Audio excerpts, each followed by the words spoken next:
Hi everybody, my name is Dennis Brown, and today I'm going to share with you how exactly I go about calling the MLM leads that I generate through my Craigslist ads. If you're watching this video or reading this blog, you probably already watched or saw the blog where I showed exactly how to get MLM leads using Craigslist for free.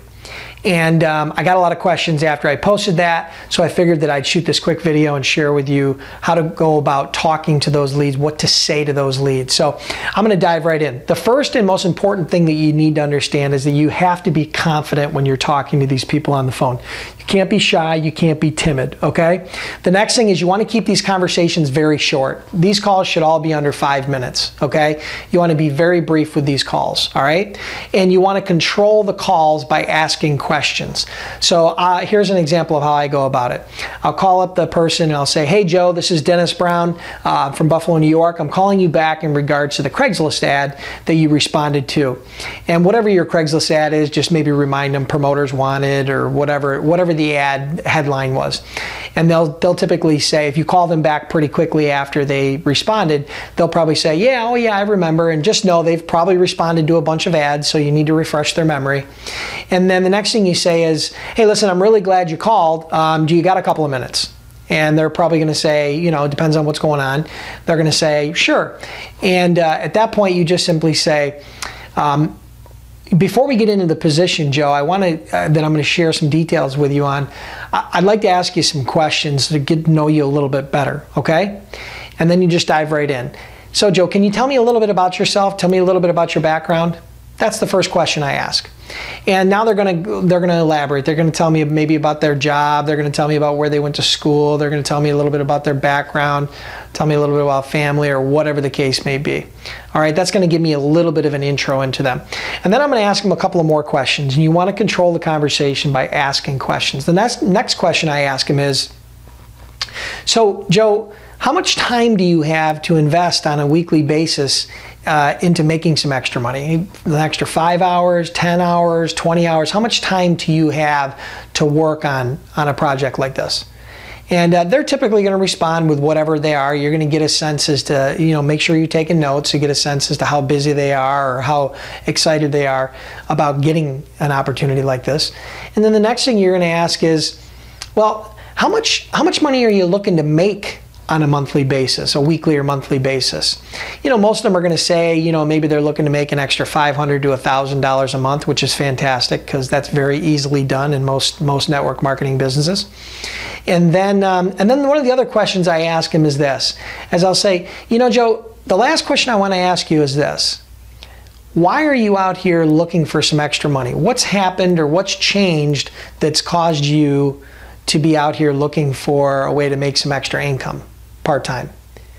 And this is very important because you want to write this down because this is their why. Some people are going to say, well, you know, I lost my job and I just need to, you know, put some food on the table. Some people are going to say, you know, my 2 kids are going to college. I need to make some extra money and pay off the college. Some people are going to say, hey, you know, we've been trying to save for this dream vacation and it's just, you know, need a few $1,000s extra to go on this vacation. You know, their reasons are going to vary. It doesn't matter. But whatever their reason is, write it down because it's important and you can talk about it later as the conversation evolves. And so from there, you might say something like, well, you know, Joe, you sound like somebody I could work with. And so I think the best thing we can do is get some information in front of you. And here's what I recommend. I have an online presentation. It takes about 15-20 minutes. Are you in front of a computer now? And I'll ask them right there, are you in front of a computer? Because many times they will be. I find that about 1/3 of the time they're in front of a computer, they can be in front of a computer, and I can just have them pull up my presentation right then, all right? If they're not in front of a computer, you're going to set a time when you can share the information with them. Ask them when they'll be available for 15 or 20 minutes so you could share this information with them. They're going to tell you, oh, you know, I could do it tonight at 6 o'clock. I'll be back home. Okay, great. You set a firm appointment for 6 o'clock. And then at that point, I do not give them the website or the URL to go to before that call. I simply say, okay, great. I'm going to call you at 6 o'clock. I'll walk you through some information and we'll go from there. All right, I like to control that conversation. I like to control and understand that they're watching it, and so that works really well for me. You know, you may have your own style. So at 6 o'clock, I call them back and I say, "Okay, Joe, are you in front of a computer?" And they're going to say, "Yeah." "Okay, great. All right, here's what I want you to do. I want you to pull up this website address." And when they pull up the website address, and I know they're watching the presentation, we have success, right? we're now exposing somebody else to the business, all right? And that was what the goal was.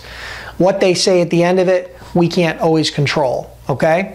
One thing I want to share with you, throughout the process, you saw how I controlled the conversation by asking questions. You will get certain people that may ask you, "Well, you know, Dennis, what's this all about? Before I start answering a lot of questions, I want to know what this is all about. What's the position entail?"